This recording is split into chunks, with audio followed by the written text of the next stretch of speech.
syirik besar mengeluarkan seorang dari Islam. Ini sudah sering kita bahas dan kita hanya ingin menyebutkan contoh-contoh syirik. Di antaranya ya menyembelih kepada selain Allah.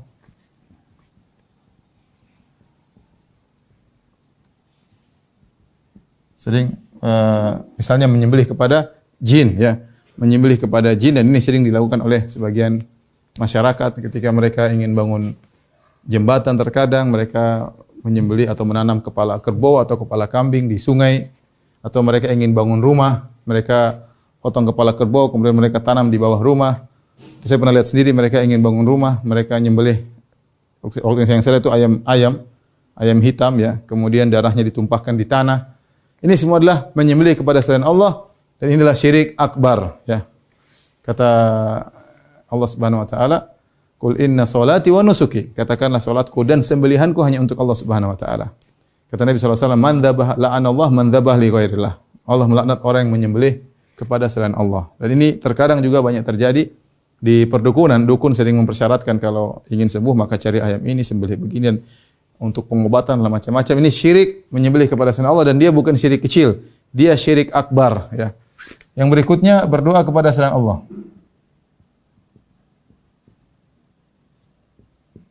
Dan ini banyak ya, juga dilakukan oleh sebagian masyarakat. Mereka pergi ke kuburan misalnya, kemudian minta kepada mayat ya, minta ditolonglah, minta dimudahkan rezeki lah, minta inilah, minta dimudahkan anak, dan macam-macam. Ini adalah kesyirikan. Dan ini bahkan syirik yang paling parah adalah berdoa kepada selain Allah Subhanahu wa taala. Ya, kata Allah Subhanahu wa taala, "Wa man adhallu mimman yad'u min dunillah." Ya. Ya. Barang siapa yang lebih sesat daripada orang yang berdoa kepada selain Allah. Ya. Makanya syirik paling parah adalah syirik berdoa kepada selain Allah. Kenapa paling parah? Karena ketika seorang berdoa menunjukkan kerendahan dia kepada zat yang dia tuju, ya. Harusnya itu semua ditujukan kepada Allah. Tapi ketika dia berdoa menangis, misalnya kita menangis berdoa kepada wali, kepada sunan misalnya, ini kesyirikan ya. Harusnya itu diserahkan kepada Allah Subhanahu wa taala. Sama berdoa kepada Nabi Muhammad SAW, kepada Nabi Isa. Ini semua kesyirikan. Doa itu adalah ibadah yang dicintai oleh Allah Subhanahu wa taala. Ad-du'a'u huwal ibadah. Kata Nabi sallallahu alaihi wasallam, doa itu intisari ibadah. Jika ada seorang beribadah kepada selain Allah, maka dia terjerumus dalam syirik akbar. Bahkan Nabi mengatakan, "Man mata wa huwa yad'u min dunillahi niddan dakhalan nar." Kata Nabi sallallahu alaihi wasallam, siapa yang meninggal dalam kondisi berdoa kepada selain Allah, masuk neraka. Ya, mengerikan ya. Ini banyak orang-orang minta kepada wali-wali. Di antara bentuknya istighosah kepada selain Allah juga. Istighosah kepada selain Allah. Apa bedanya istighosah dengan doa? Istighosah minta tolong dalam kondisi terdesak. Ya, dalam kondisi terdesak. Bahkan diajarkan oleh sebagian dai-dai. Saya pernah dulu diskusi sama sebagian dai-dai. Mereka mengatakan kalau dalam kondisi terdesak segera panggil nama-nama wali. Wahai wali fulan aghithni, wahai wali fulan aghithni, wahai Abdul Qadir Jailani, tolong aku. Dan ini kesyirikan ya. Beristighosah kepada mayat ini jelas kesyirikan, syirik akbar. Bahkan terkumpul dalam beristighosah kepada wali-wali yang sudah meninggal dunia, berkumpul kepadanya banyak kesyirikan. Contoh, saya kasih gambaran sederhana. Jika ada seseorang kemudian misalnya dia sedang berlabuh di lautan di Indonesia, tahu-tahu ada ombak besar. Kemudian di tengah ombak besar tersebut dia berkata, "Ya Abdul Qadir Jailani aghithni, wahai Abdul Qadir Jailani, tolonglah aku." Pada dirinya terkumpul banyak kesyirikan. Kesyirikan pertama, dia berdoa minta tolong kepada Abdul Qadir Jailani, dan istighosah adalah bentuk permintaan, doa. Yang kedua, dia meyakini Abdul Qadir Jailani Maha mendengar. Kenapa? Karena dimanapun dia ngomong, Abdul Qadir Jailani mendengar permintaannya, berarti Maha mendengar seperti Allah. Yang ketiga, dia meyakini Abdul Qadir Jailani Maha mengetahui. Maha mengetahui. Kenapa? Karena kapan saja dia minta, Abdul Qadir Jailani tahu. Bahkan Abdul Qadir Jailani mungkin rahimahullah, ulama besar itu mungkin dia jasadnya atau ruhnya di sana, di daerah Arab, sementara kita seorang ini di Indonesia, tapi dia tahu Abdul Qadir Jailani mendengar. Maka ini terkumpul padanya berbagai macam kesyirikan. Terlebih lagi, dia minta tolong pada perkara yang tidak ada yang bisa menguasai laut, kecuali Allah Subhanahu wa ta'ala. Orang ini terkumpul dalam dirinya berbagai macam kesyirikan. Oleh karenanya kalau dia beristighatsah kepada wali dalam kondisi demikian tidak diragukan akan kesyirikannya, syirik akbar yang bisa mengeluarkan dia daripada Islam. Dan ini perkara yang sangat mengerikan. Kemudian di antara syirik akbar adalah bernazar kepada selain Allah.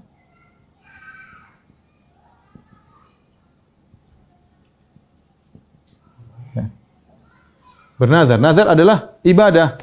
Barang siapa bernazar kepada selain Allah maka dia syirik akbar. Contoh seorang kemudian mau ujian dan ini dilakukan oleh sebagian orang, ya mereka ingin ujian kemudian mereka pergi ke kuburan wali fulan, dia mengatakan saya bernazar kepada engkau wahai wali, kalau saya lulus ujian saya akan melakukan ini dan ini, ya.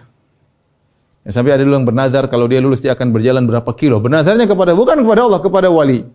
Ya, kepada wali. Padahal nazar adalah ibadah. Yufuna bin nadri wa yakhafuna, ya. Jadi orang-orang di antara penghuni surga Allah puji mereka menunaikan nazar. Yaitu menunaikan nazar karena Allah Subhanahu wa taala, maka seorang tidak boleh bernazar kecuali hanya kepada Allah Subhanahu wa taala. Di antara bentuk kesyirikan, syirik akbar adalah minta perlindungan kepada jin. Isti'adzah, minta perlindungan kepada jin. Kata Allah Subhanahu wa taala dalam surat Al-Jin, "Wa annahu kana rijalun minal insi ya'udzuna birijalin minal jinni fazaduhum rahaqa." Sungguhnya dahulu ada sekelompok lelaki dari manusia minta perlindungan kepada sebagian lelaki daripada jin, fazaduhum rahaqa, maka semakin menambah kesombongan para jin tersebut atau semakin menambah kesesatan orang-orang tersebut. Jadi Allah menyebutkan antara kesyirikan terjadi di zaman jahiliyah adalah sekelompok manusia minta perlindungan kepada sekelompok jin. Bahkan disebutkan dalam buku-buku tafsir, yaitu dahulu orang jahiliyah kalau mereka pergi ke suatu lembah, kemudian mereka ketakutan, khawatir ada penjaga lembah tersebut mengganggu mereka, jin-jin, maka dia berkata dengan suara lantang, "Na'udzu bi sayyidi hadzal wadi min sufahai qaumihi."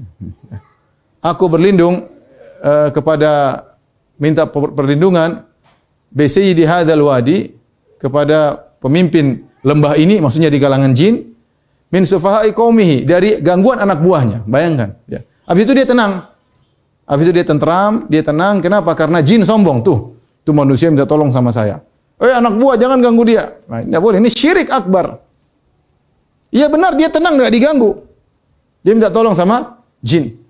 Hati-hati, ya. Pergi ke tempat yang gelap, ketakutan, dia bilang, "Ya bos jin, saya minta tolong anak buah ya, maksudnya Pak RT jin di sini, minta tolong anak buahmu jangan ada yang ganggu saya." Jinnya tambah sombong, kemudian dia tidur tentram, enggak ada yang ganggu. Itu syirik akbar, minta tolong kepada jin. Dan betapa banyak orang-orang seperti itu sekarang.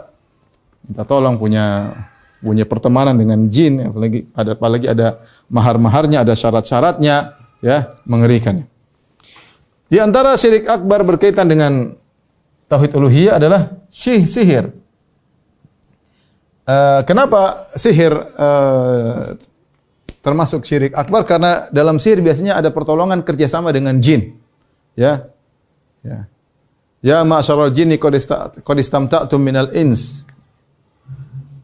Wa qala awliya'uhum minal jinni rabbana istamta'a ba'dhuna bi ba'dhin. Ya. Allah kumpulkan nanti pada hari kiamat kelak manusia dengan jin. Wahai manusia sekalian, wahai jin sekalian, kalian dahulu di dunia saling menyenangkan satu dengan yang lain, ya.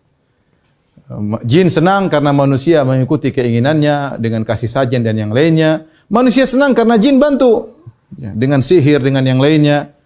Maka hati-hati, barang siapa yang melakukan sihir, maka ya telah gugur syahadatnya dan dia telah keluar dari Islam. Dan ayat tentang ini ada, hadis-hadisnya juga terlalu banyak. Dan ini sangat berbahaya. Oleh karenanya dalam Islam haddus sahir darbuhu bisayf. Ya, dalam Islam kalau ada ketemu seorang penyihir maka dipenggal kepalanya, ya. Karena dia kufur kepada Allah, yang dua dia mengganggu masyarakat. Dia mengganggu masyarakat. Oleh karena disebut ada seorang di zaman sahabat, ada seorang penyihir, kemudian dia mempraktikkan sihirnya, dia penggal kepala orang, dia sambung. Dia penggal kepala orang, dia sambung. Sahabat ini melihat, maka dia cabut pedangnya, dia penggal kepala tukang sihir itu. Dia mengatakan, "Sambung kepalamu sendiri kalau kau bisa." Ya, enggak bisa.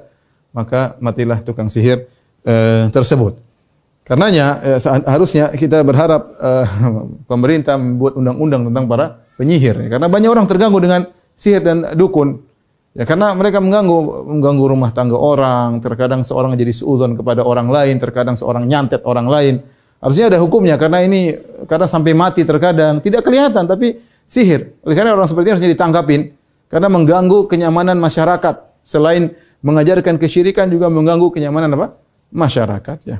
Oh, ada kawan jualan ya, subhanallah. Jualan di satu tempat, enggak laku-laku. Kenapa? Diganggu. Ada yang ganggu dengan sihir ya. Ganggu. Bayangkan jualan nasinya pakai rice cooker, setiap buka basi. Baru masak dibuka langsung basi. Nanti kalau mau laku dia harus datang, kemudian dia ruqyah dulu, baru nanti ada pendatang beli. Kalau dia enggak ruqyah, kayaknya enggak ada pendatang sama sekali, enggak ada pelanggan sama sekali. Tiba-tiba anak buahnya kemudian kerasukan. Ya, sebenarnya sihir luar biasa, masalah melakukan sihir untuk urusan duniawi, ya. Dan ini terjadi di masyarakat, ya.